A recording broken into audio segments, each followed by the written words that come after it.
Yeah, I started to clear. Thanks. Thanks. Good job.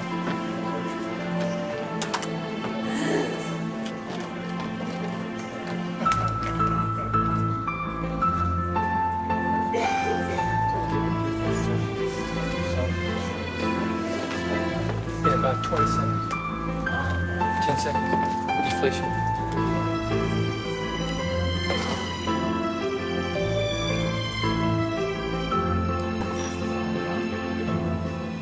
Thank you very much for the opportunity to come and speak to you. My name is Gutierrez, or Gerardo Gutierrez. I'm a speech pathologist here at the VA hospital. And I recognize some faces. I don't recognize everybody. But I want to thank y'all for taking the time to come and listen a little bit about eating and some problems that can happen with eating. I do want to tell you a little bit about myself. I'm very honored to come speak at this conference on aging.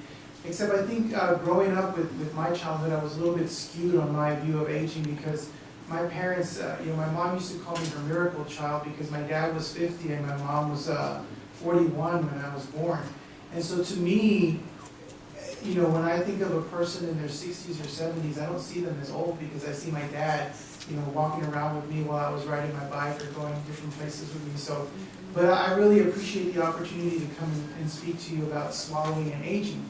I really also appreciate the opportunity to come speak to you as a speech pathologist, because I think many times, and maybe this is just my misconception, but I think sometimes people don't really know what we do as speech pathologists, and they don't really understand what we do in terms of our testing. In a minute, I'm going to talk about screenings and swallowing exams, and there's always the question of, well, somebody did a swallow study, and I said, well, what did they do? And they tell me what they did. I'm like, well, it's not a swallow study. So hopefully I can give you a little bit more information and I can tell you what it is that we're doing for your patients, for your loved ones in some cases, to try to make sure that we can keep their quality of life, safety, and nutrition as well as we can keep it for as long as we can keep it. So I do want to start off by saying that what I'm going to present to you is my opinion, the information that I've gathered together. It's not the opinion of the VA, so just want to get that out there. The objectives here are to talk about what is normal swallow function. I want to also talk a little bit about changes to swallowing in an aging population. And then I do want to take a minute to discuss the concept of enteral nutrition as a treatment for dysphagia. And what I really want to stir the pot, I guess, a little bit is talk a little bit about that treatment in the dementia population and see where we are and what you think about that. There are a lot of statistics about dysphagia. So you can see here, for some reason my screen's a little small, so I apologize. It's as high as 22% in those 55 years of age or older. 300 to 600,000 individuals in the United States are affected by neurogenic dysphagia. Dysphagia is a symptom reported by 20 to 40% of patients. And you can read through all these things. Dysphagia is out there. It's big, and as our population ages, we start to see more and more people who are experiencing dysphagia. But that leads me to the question that I would ask you, but I'll go and answer for you, is what is dysphagia? Well, I would think that these two people in the pictures are doing okay. And if you guys get a picture of my profile, you see that I'm probably doing okay too. Okay? Thank you for whoever. But dysphagia, if you really look at what dysphagia is, it's a symptom, okay? Dysphagia is difficulty in swallowing. The American Speech Hearing Association defines it as inability to swallow correctly, making it difficult to get the nutrients we need. When I last looked at the NIH, they described it as difficulty or pain when swallowing, make it difficult to take enough calories or liquid to nourish the body. So dysphagia is a symptom. Okay, it's not the problem. It is a symptom of a problem, and the symptom can come from many different processes, many different reasons. And some patients with the same disease process can present with a variety of different complaints. And the way I say that is that I can have a person who is pocketing food, and that can happen from stroke, Bell's palsy, dementia, many different reasons. But I can also have a patient with a stroke who comes to my office who ranges from inability to swallow at all to swallowing perfectly fine.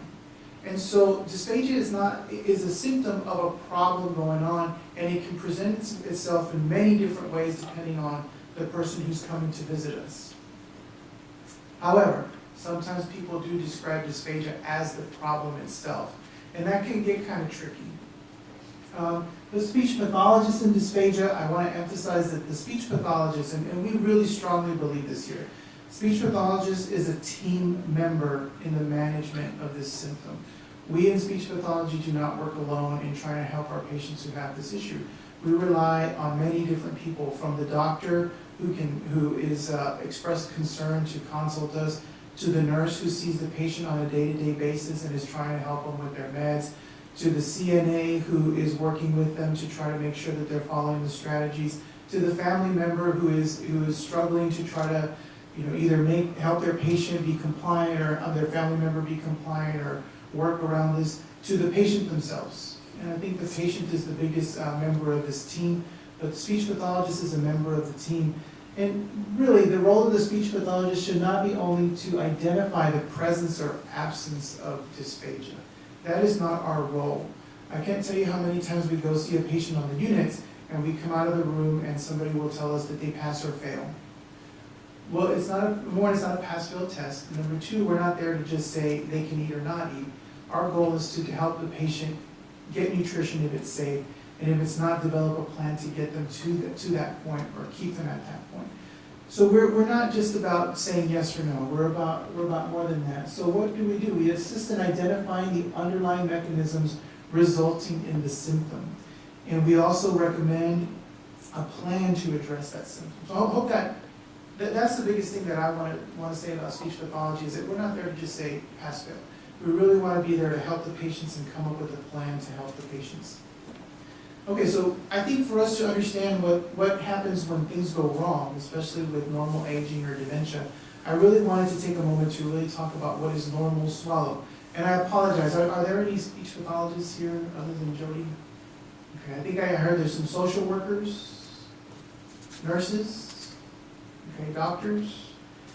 So I apologize if I'm going over things that you already know, but I want to make sure that you see where we in speech pathology look at it. So there are 4 stages to swallowing, and today we're really going to cover the first 3. But there's the oral prep stage, the oral stage, and some people call that the oral transfer stage, the pharyngeal stage, and the last stage is the esophageal stage of swallowing.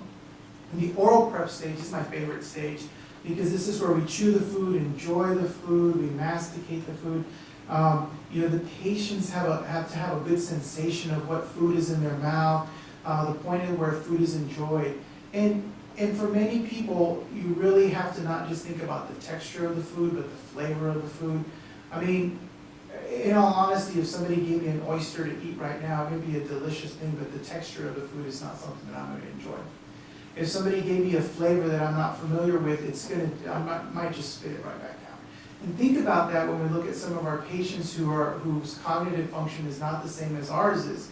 They're not there to say, okay, I need to eat this because I need good nutrition. They are at that level of, am I enjoying this or not? Okay, so the oral prep stage is basically when you are chewing the food, preparing the food to be able to swallow it. And so there's a lot of things that go on here. So if you think about everything that's going on here, we need to be able to have a good jaw strength, good muscles that are for mastication. We need to have good strength within the facial musculature as well. So if you don't have good jaw strength, you're not going to be able to chew the food. We've had patients with head and neck cancers. We've had patients who are just generally weak, who can't create enough pressure to chew the food that they truly enjoy. We've had patients who have had strokes or Bell's palsy, where during the mastication process or while they're taking the liquid inside the mouth, it's drooling out the front of the mouth. So you have to have good facial strength. You have to have good tongue strength, because while you're in the act of chewing, you're also lateralizing or moving that bolus from one side to the other. You have to have good strength within the cheeks, because if you don't have good tone right here in your cheeks, you create an extra little pocket for the food to fall down. Now maybe some of our loved ones are saving that for later. I know sometimes I think that maybe I do that myself, but really it's not good. If you think about what was just given to us in the last lecture about good oral care, having that food there, not only is it kind of gross, but it really does not do good for the teeth, not to mention what can grow there that then later can be taken down into the lungs. Okay, so a lot of things going on. The oral transfer stage is the next stage of swallowing. And what sets it apart from the oral and the pharyngeal stage is that this is where we still consciously are going to take the food from the mouth and start to propel it back into the pharynx. So again, we have to voluntarily look at taking the food back. In many of, and I'll talk about this more as we go along, but in many of the patients that we see with cognitive problems, and not just dementia, but also patients who come in with altered mental status, delirium, they have the food in their mouth and they might just forget that the food is there. They might get distracted by the television. They might get distracted by the fact of who is this person that's hovering over me while I'm sitting here trying to chew. They might just get distracted by the fact that the temperature's too cold or something's on their foot, their stockings are too tight. Anything that can distract them can make them forget that that's going on, and they won't purposely push the food back. Well, unfortunately, because of gravity, many times if they don't purposely put the food back, gravity will take it back to the unprotected airway. So this stage is very important because it's where we purposely collect the bolus into one clump, push it to the back of the throat for the last stage. So again, here we have to have good facial nerve functions, have good tone within the facial muscles. I had this very nice gentleman one time who had Bell's palsy, and every time he tried to swallow, a little squirt would come out the front of his mouth. I felt bad for him. We were able to do some good therapy techniques to help him solve that problem. He was so happy that he could swish his mouthwash in his mouth without it squirting out every time it came out. So, we do a lot to work with this, but again, good lip tension, buccal tension. Velopharyngeal closure is very important here because, again, the patient is entering into apnea, so we don't want there to be any opening down to the airway, but we also don't want any opening up to the nasal cavity, because then we have nasal regurgitation and it's very difficult to help the patient clear that. And then again, we have to have good tongue strength because you want that tongue to gather the food and push it back. So the last stage, and this is the one that becomes the most critical when we're doing all of our evaluations, is the pharyngeal stage. And this is the one that is more reflexive than anything else because it is a response to you now purposely pushing the food back. And it is the most critical. So it's where food travels through the pharynx into the esophagus. The airway must achieve and maintain full closure. And hyolaryngeal elevation must have full motion out. Does everybody here understand what hyolaryngeal elevation is? If you don't, just take your hand, put it right here in the front of your neck. You'll palpate. And man, it's a little bit easier unless you got this like me. You can palpate your Adam's apple or the thyroid notch. And when you swallow, you feel that go up and forward. When we in speech pathology are assessing patients, what we're looking for is that mechanism. When that hyolaryngeal mechanism moves up and forward, what it does is it lets us know that there's at least enough strength to move the larynx, which should be moving the pharynx, but it's also retroflexing the epiglottis to allow for that third level of vocal flow or airway closure for swallowing. So that's what we're feeling for. And so when you see us putting our hands on your patients, that's what we're feeling for. And so here you see, you have to have velopharyngeal closure, remain in closure. We have some assistance for hyoid elevation, sensation to the upper pharynx. Again, more work for hyoid elevation, sensation from the pharynx to the trachea. We have to have good pharyngeal constriction and good laryngeal adduction. Again, laryngeal adduction includes the true vocal folds and the false vocal folds. And in addition to that, we have to have the epiglottis come back over the airway to close it off as the patient is swallowing. The esophageal stage is one that I'm not going to go over, but it can have some pretty significant effects from aging. I will say that many times in the populations that we see here, they come to our clinic with what they call a globus sensation. I got a lump right here, and I just feel like food is stuck. And many times, we can't determine if it's truly a problem that we see versus an esophageal problem. So to be on the safe side, we take them back to a fluoro. There's absolutely nothing wrong here. The radiologist is there with us and will pan the fluoroscope down, and sure enough, the food is just sticking in their esophagus. In many patients, it's not necessarily an obstruction or a stricture. What it is just the esophagus loses some of the ability to contract as functionally as it could, and so bolus just stays there. And the interesting part is that many times, the patients will tell us, I have a pill, and the pill is stuck right here. And we've had some instances where we can see the pill at the lower esophageal sphincter, and it's just sitting there, but the patient swears that it's right here. So it's that referred sensation that we have. Okay, so how do we assess the patient? So I want to talk a little bit about the different ways that we assess them. So the big thing is it's not pass-fail. Okay, the goal, and I promise you, the goal of all of our evaluations is to find a method for the patient to succeed. The best therapy for swallowing is swallowing. And so what we want to do is be able to find something that will help them succeed in being able to take oral intake, because that's going to give us the best outcome in the long run. And how do we do this? So with all of our exams in general, for a true swallow study, any kind of our exams, we're going to use a variety of textures. And we use the variety of textures because each one is measuring strength. So for example, if I give a patient a bite of applesauce, and they say, this is great, I did great, I swallowed it with no problem. And then I give them a bite of pudding, which is our paste texture that is a little more viscous and requires a little more strength, and you see that they're working harder to swallow, and they feel like they've got food that's sticking, but they get it through. And then I give them a soft ground texture.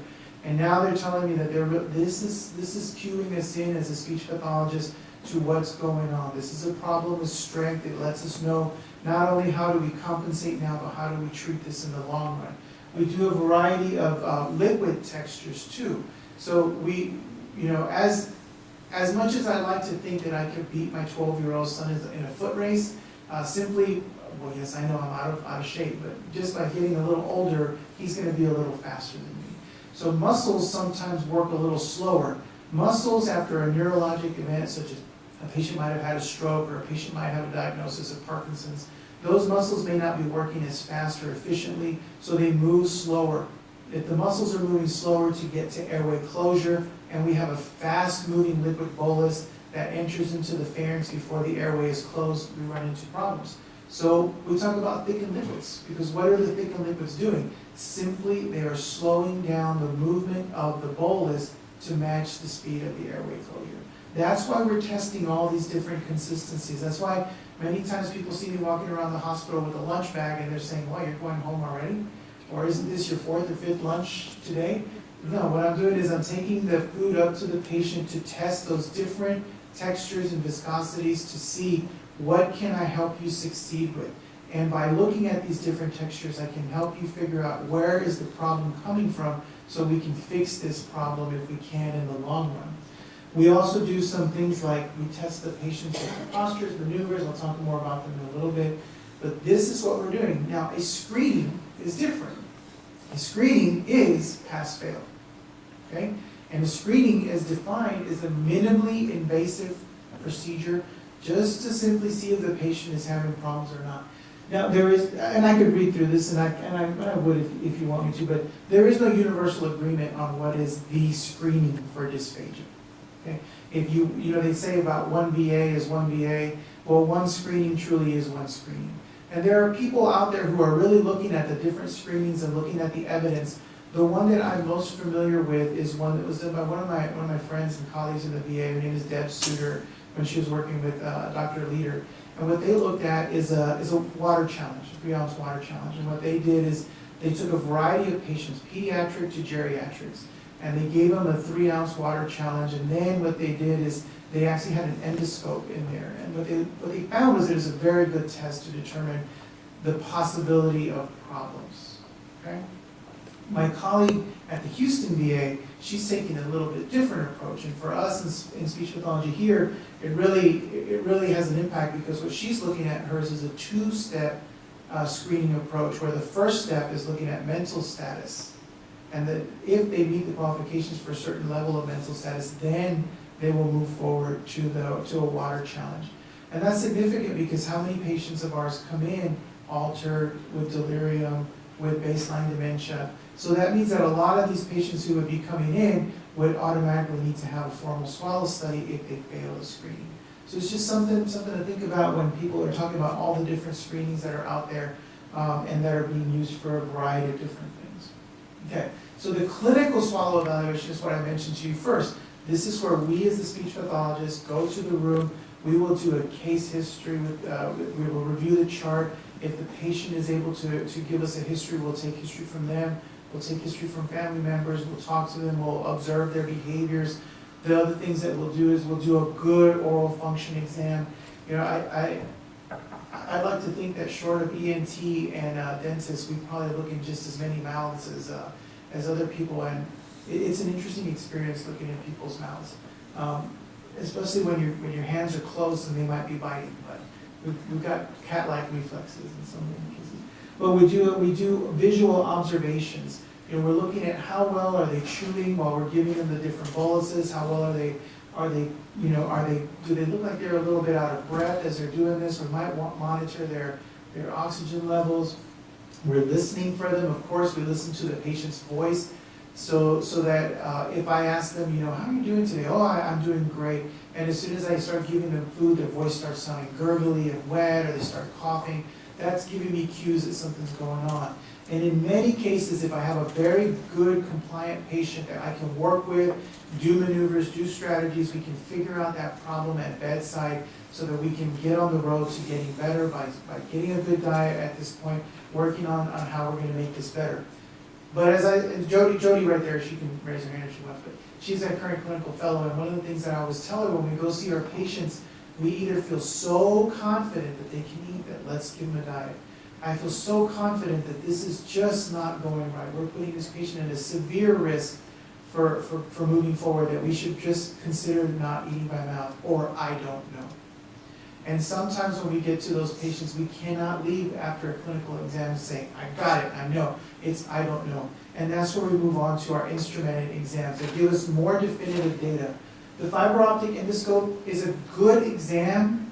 I will say that with our geriatric population, it's probably not the best exam, but it's something that we have there for those patients that are still pretty compliant, that are not agitated, that can participate with us. And it's a nice exam because we're not having to expose them to x-ray. Okay? The other thing is, you see when I describe the exam, it's a great exam because when we're not exposing to x-ray, the exam can take longer. One of the things that I'm going to talk about in a little bit is that one of the problems with normal aging and swallowing is fatigue. Okay, so we might take them to our x-ray room, give them 1 or 2 bites of each bolus, and they did fantastic. But what happens after an hour-long meal? You know, that's where the problem starts to set in. Now, I wouldn't recommend that we're going to keep an endoscope in one of our patients' nose for an hour, but we can certainly keep it there longer to watch them how they eat. So the fiber optic endoscope is a great exam. It's not invasive. It's no worse than putting an NG tube in, but it's even easier because as we pass the scope, we can see the most open area. We pass the scope pretty easily, and then we get to the food. So this is an example of where we take the endoscope and how we pass it. This is but the view that we see here for this particular exam is we are looking down at the vocal folds, okay? And what happens is when the patient, before the swallow, we can see the pharynx. We're looking for the presence of any food that's falling back. We can watch that to see if that's a problem. We are not able to see what happens during the swallow, and that's simply because when the velum rises, that mucosa has that light flash right back at our endoscope and we can't see, but immediately afterwards, we take the endoscope down a little closer to the larynx. We can see if there's any residue in the pharynx. We can see if there's been any aspiration of fluid or liquids below the vocal cords. More importantly, we can see if I tell you to cough, can you clear that? If I ask you to turn your head, can we resolve the problem? If I ask you to put your chin down or to take a smaller bite, can we resolve the problem that I may have seen on the first or wherever we saw the problem? Here's the view. So you can see here that we're looking down at the airway, so we can actually see into the vallecula, the piriform sinuses. We can see down into the airway, and with the endoscope and equipment that we have, it's just beautiful, big, bright pictures that allow us to see the swallow mechanism. The next exam, which most people consider to be the gold standard in swallowing evaluation when you need the instrumented exam, is the fluoroscopic swallowing exam. Now, there are many different names that this exam goes by, which makes it confusing.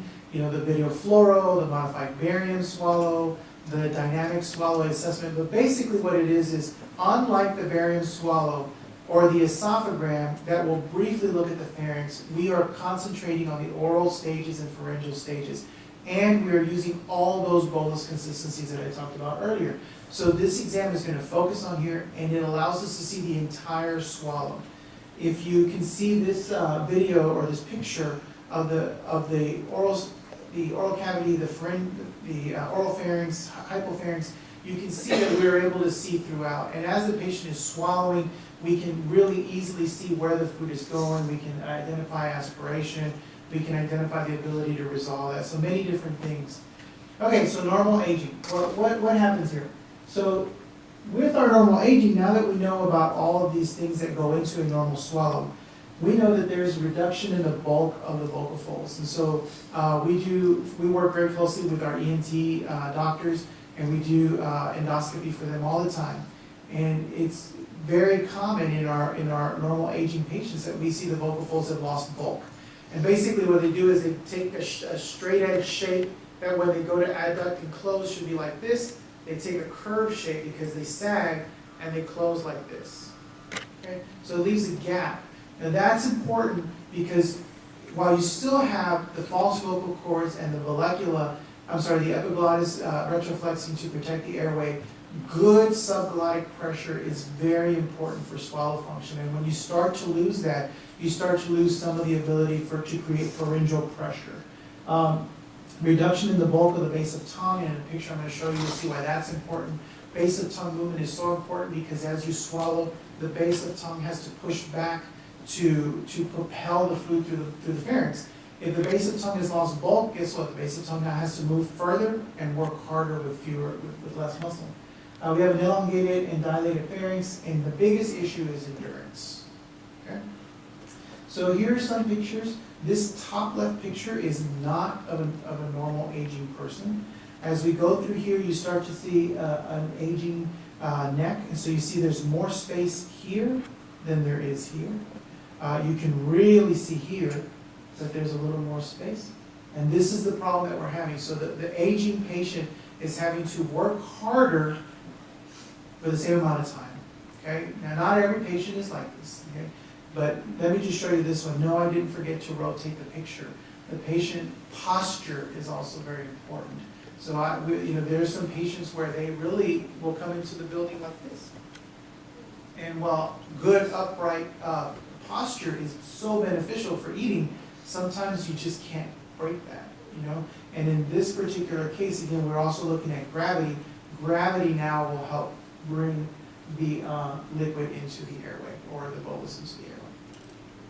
Okay, so I want to just take a moment because I kind of got ahead of myself, and I want to just say, just because the base of tongue may have lost some bulk, just because the pharynx may be dilated, just because you're having some of these things going on, does that mean that every normal aging person has dysphagia?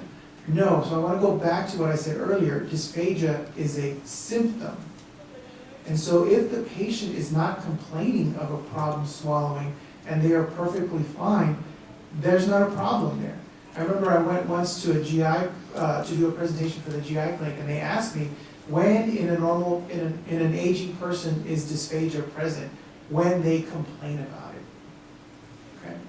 Now, I have one colleague from the Ann Arbor VA who's strict about that idea, that if the patient doesn't complain about it, it's not really dysphagia.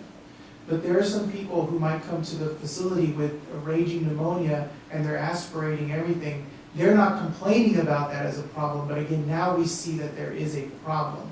And that's where we start to look at this as an issue for dysphagia for evaluation and treatment, is when the patient is symptomatic.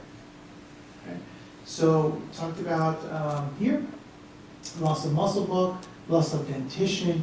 So there was a, oh yes, okay, so I already mentioned. I want to talk here a little bit about this chart that I have that looks at what normal aging, some of our neuro patients with problems have. And I think I can turn on this microphone to walk around a little bit. I'm catching the device apart.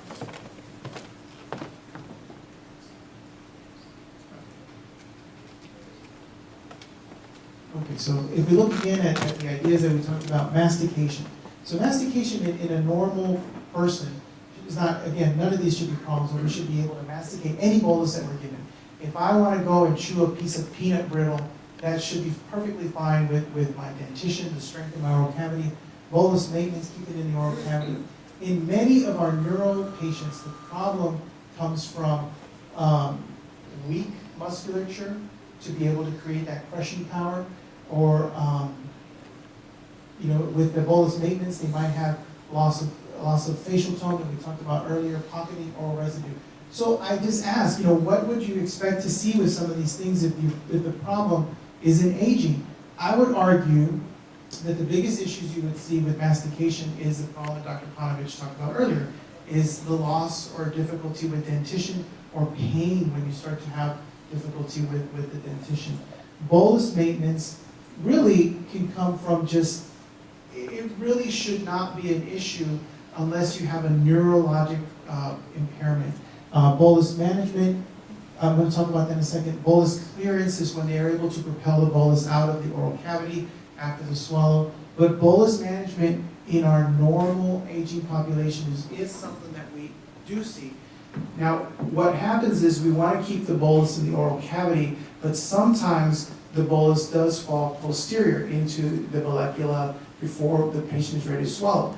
Many times we can see that in an abnormal event such as a stroke, Parkinson's disease, but in a normal aging population we see that as well, and it's not a problem because the patient is able to manage that very well. It does not have any residue after the swallow. They're able to clear the bolus. So I'm coming short on time, so I want to go through this as quickly as I can, but I do want to just briefly mention, so how do we manage these issues? Because I think that's the most important thing, and how do we keep our patients eating? So when we have problems with mastication, I want to talk about it in two different ways. How do we compensate for the problem, and how do we treat the problem? Well, if the problem is mastication, this is where we start looking at the different bolus textures. So this is where, unfortunately, we start looking at some of our patients getting into a soft diet or puree diet. And while that may be great for their ability to now masticate the food that's presented to them, we know that it's like a seesaw, okay? As you improve the ability for them to masticate by softening their foods, what happens to their desire to want to eat that food? It goes down. And then we start to have problems with nutrition. How many of you have ever had a puree diet presented to you? No. Okay. And then we have as part of our training. And in my mind, I know that that's the same food that's given to the gentleman in the bed next to me. And I know that it's cooked the same way, except it's blended down. But my aunt, who used to work in food service, tells me, Jerry, you eat with your eyes as well as your mouth. And so the problem we have when we start to soften up the texture is that their nutrition starts to fail because they don't eat as much. And that can happen, and we can get to it hopefully, with our normal aging population, because what we find again is that endurance can be a problem, and so they automatically will start to switch to softer foods. And if they're not liking the foods they're eating, like, man, I want to eat what everybody else is eating, are they eating enough? Bolus maintenance is very simple. If a patient has a facial droop, you might ask them to do this in the interim, and in the long term we're working on strengthening those muscles. Bolus management. Sometimes if a patient has the food that's falling posterior into the pharynx and it's becoming a problem, a simple technique of having them tip their chin down to help gravity keep it in the oral cavity a little longer. So you might see that we have one of your patients having do this. We had a gentleman recently on one of the wards who the nurses were like, I don't understand why he's doing this. He's doing what we asked him to do. Okay, simple. And then bolus clearance, sometimes real simple things in terms of maintenance, good oral care. And so we might sometimes ask for oral care in between meals or after meals. Pharyngeal symptoms, I want to go over here to how we treat the pharyngeal symptoms. So airway closure, timeliness of airway closure is the problem. This is where we many times will go to the viscosity of the liquid. However, if the problem is that the airway is not closing at all, that's a different issue. So if the airway is closing slow and we have to get a slower moving liquid, that's great. That's an easy fix, but it does get a little more difficult. I'm going to come ahead to talk about alternate nutrition, because that's something that happens a lot with our patients. when we go up there and we do these tests and we work our best to try to see if we can get a successful outcome, but we don't. And we start to see that no matter what we do, no matter what texture we give them, what bolus size, what maneuvers, what happens when we have to talk about alternate nutrition? Well, we in speech want to say that we think about three different things, and there's many more things that go to it, but these are the main ones: nutrition, safety, and quality of life. And so we have to ask the team members here, and I'm glad Pat is here because I know we've talked about this recently with some of our palliative care patients. What is the goal? What is the goal for our patients? Is the goal for them to get adequate nutrition? Is the goal for them to improve their safety? Or is the goal for quality of life? And I think when you ask yourself those questions, it really helps to guide you in knowing when do we want to look at enteral feeds. So in tongue endurance, one of my colleagues from the Wisconsin VA, I'm blanking on the city for a second, but anyway. So she studied fatigue factors by looking at tongue pressure readings. And what I want you to take away from this is that the oldest individual that was in the group reported the most fatigue at the end of the meal. And so what ends up happening with these kind of issues? Well, they start eating less. Okay? Is it because they're just not liking the food, or they feel full, or is it that this person has fatigue? And we have to think about that because as a person is getting older, nutrition is still very important. And we can't just say, oh, well, you're just not hungry, so you should be okay with what you're eating. Or should we say, maybe what we need to look at is instead of eating one big meal like the rest of us are eating, look at smaller portions throughout the day that will help get you the nutrition that you need. So tongue training, if you look at this machine right here, what they looked at in their study is they took a group of individuals and they had them, it was an 8-week program where they had them do tongue strengthening exercises. And basically what it is a little ball that measures how much pressure the tongue is producing when it pushes up against the palate. And they had them do a certain amount of exercises, a certain amount of days, and they found that there was improvement in the patient's ability to have good endurance during the meal. Now, we do that with some of our patients here. We have the biofeedback, not the same one that they did in the study, but we have some of those biofeedback tools. And not so much in our aging population, but in our head and neck cancer population, we use that, and it really does work.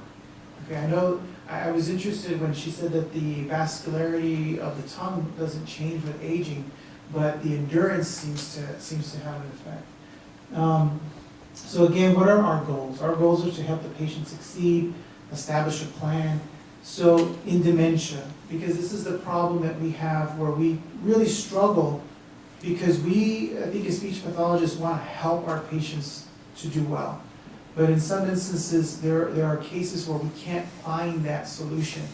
So if you think about some of the strategies that I had earlier with how to fix the problems, would it absolutely help every patient that we would see?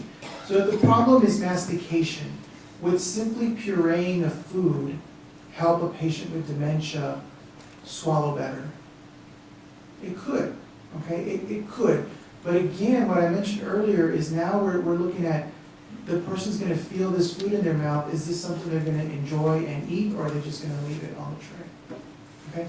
If the patient is truly that unaware of what's going on around them, and if the original problem was that they were just chewing and chewing and chewing their meat and not swallowing it, is pureeing that meat going to make a big difference? Again, if the problem is that they're not cognitively aware of what's going on, we can't say that it absolutely is going to fix the problem. Let's go to the pharyngeal stage and we talk about aspiration. And will removing food from a patient with dementia fix the problem with aspiration? I'm going to talk about that real briefly, but I think the evidence would show that it does not. Okay, and so we want to look at this. Let's see here. So there was a colleague of mine gave a really good lecture at a conference in speech pathology for speech pathologists in the VA last year, and he talked about this study that looked at speech pathologists and their attitudes towards PEGs. And I think the big takeaway here is while many speech pathologists still would want to recommend PEGs for patients with advanced dementia, do you see how many of them would actually want a PEG if they had advanced dementia? And so I think there's a lot of misconceptions within the field of speech pathology about what a PEG for a patient with advanced dementia really does do. And we have to stop and think about, again, what is the goal? Is the goal that we're thinking we're making them safer? Is the goal that we're improving their nutrition, or are we doing anything for their quality of life? So this is one that he put together, Joe Murray again from the Ann Arbor VA, and he looked at within our group to see our attitudes towards those. And what he asked us, and I wrote, the statistics show that we speech pathologists in the VA are more in line with evidence of what a PEG tube will or will not do for patients with dementia. But look at the questions that were asked. For patients with a PEG, it makes giving medication easier. Okay? Reduces the risk of aspiration pneumonia, decreases staff time to feed patients, promotes healing of pressure ulcers, improves the functional status, improves survival, increases patient comfort. Okay, so most of the answers, if you look at the data and the speech pathologists in the VA, were more towards the disagree with all of these. But in the greater population, it's not that way. And so I think there's a lot of work to be done to try to educate speech pathologists on what really is going on and what our goal is. So I have a few minutes, right, sir? Yes. Okay. So I want to share with you a couple of case examples, just so you can get an idea. Now, this particular case, again, I told you my dad was a little older, right? So the summer before my senior year in high school, when I was ready to go study to be a math teacher, my dad had a stroke, and a pretty severe stroke, to the point where I decided to change my career field and be a speech pathologist. And I present to you this case because, new onset stroke. My dad had a pretty good prognosis for getting better. He was having some difficulty meeting his nutrition because he was fatiguing, he was getting tired, and he just wasn't eating very well. So the doctors advised us to get a PEG. All right.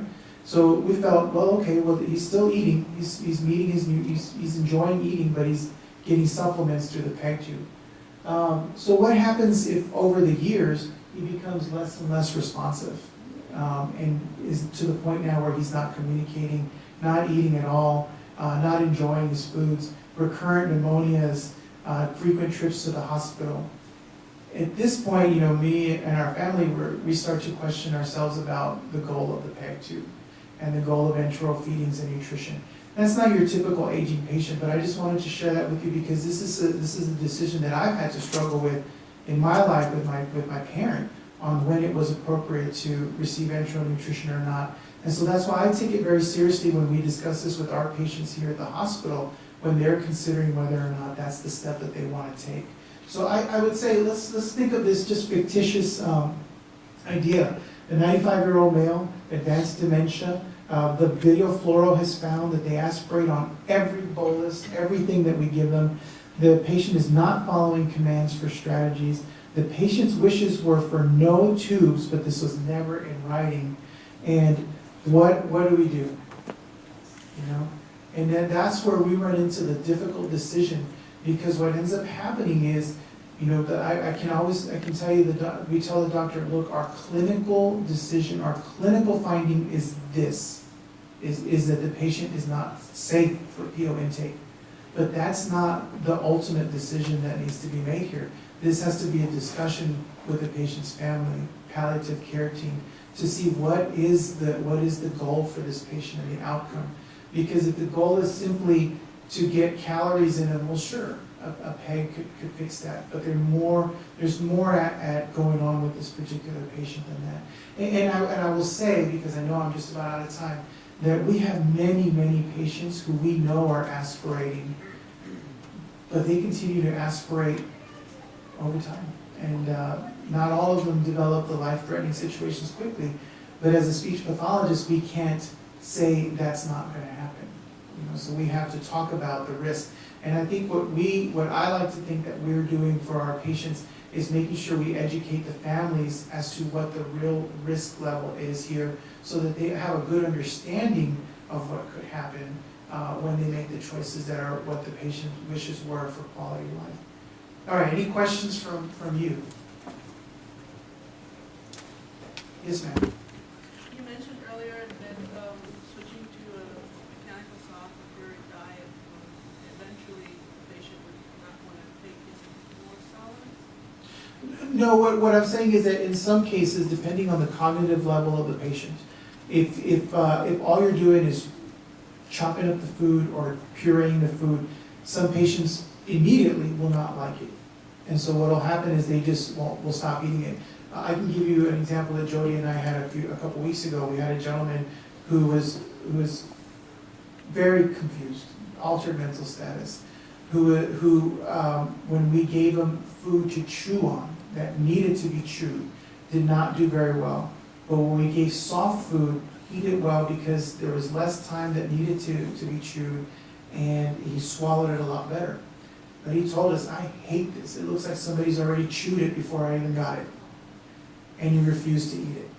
So there's where we're striking this balance of what do we feel is what we would call safe for him to eat versus what he feels is his quality of life and what he wants to eat. I hope that makes sense. Yes, ma'am.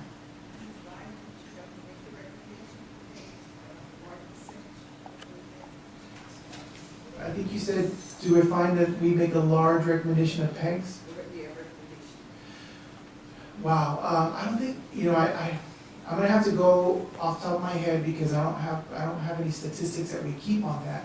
But I would have to say, no, I mean, I don't think it's a large percentage, again, because what our goal when we go into the room is to look and see what can we do to help the patient succeed, including modification of diet, textures, bolus, size, posture, and if we have the help of staff and family members, many times we can find things that help succeed.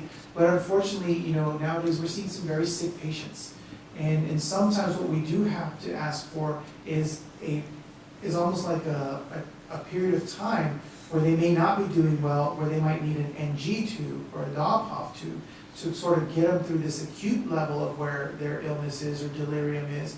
And once they start to clear and get better, their swallowing function improves, then we can get them back eating by mouth. But I would have to say it's a lower percentage of patients where we recommend a PEG and you're not going to be able to eat than when we recommend a diet, or at least, in the short term. The therapies help strengthen to the point to where you see that being able to go back to more solid foods Yes. ever? Well, and a lot of that depends on the population. So if you were to ask me about our stroke population, absolutely. In fact, many of our patients with stroke start, even within their hospital stay, we can see their progression to a better diet. I think if we look at some of our head and neck cancer patients, we absolutely would say that as well, that we're helping them progress to where they can eat better foods. And sometimes with a head and neck cancer patient, there's some other problems from radiation changes. What the study that Dr. Robbins and them were doing from Madison, Wisconsin, is suggesting that by strengthening the tongue muscles, they should be able to improve to a better texture diet. And again, the problem though is, does the patient come to you, the physician or provider, and say, I'm getting tired when I'm eating? Or do they just assume, I'm just not hungry? So that must be the voice from above. I hope that makes sense. Okay. Anything else? Yes, ma'am. Do you encounter very many patients with myasthenia gravis? Yes. It does, and I can tell you that, one story in particular. When I was working at University Hospital, I saw a patient for an exam, and he did fantastic. And then I saw him a couple days later, and he was like, I can't eat. They bring me my lunch tray, and I just can't do it. I'm so tired.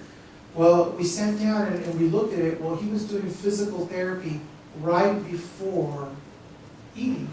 And a lot of what they're doing in physical therapy is pushing and pulling, and guess what? That involves the pharynx too, fatiguing them. And so we really work with them a lot with their medication, because that really helps. But also looking at what are you doing immediately before and immediately after. Well, more before. What types of food are you eating that could be fatiguing you more? And so, yeah, we do work a lot with them, not just on compensation, but looking at the environment around them. Therapy, though, is a little bit difficult because in some of those patients, if you do therapy to strengthen, what you're doing is weakening. And so in a lot of those cases, we first look to compensation to see, can we do something that's going to keep you happy, good quality of life, enjoying your food, that without having to do too much extra. I hope that makes sense. Well, I hope I entertained everyone for a little while and had to give you a lot to look forward to with your puree diets and no, I'm just kidding. But thank you very much for this opportunity and thank you. I hope you have a good time.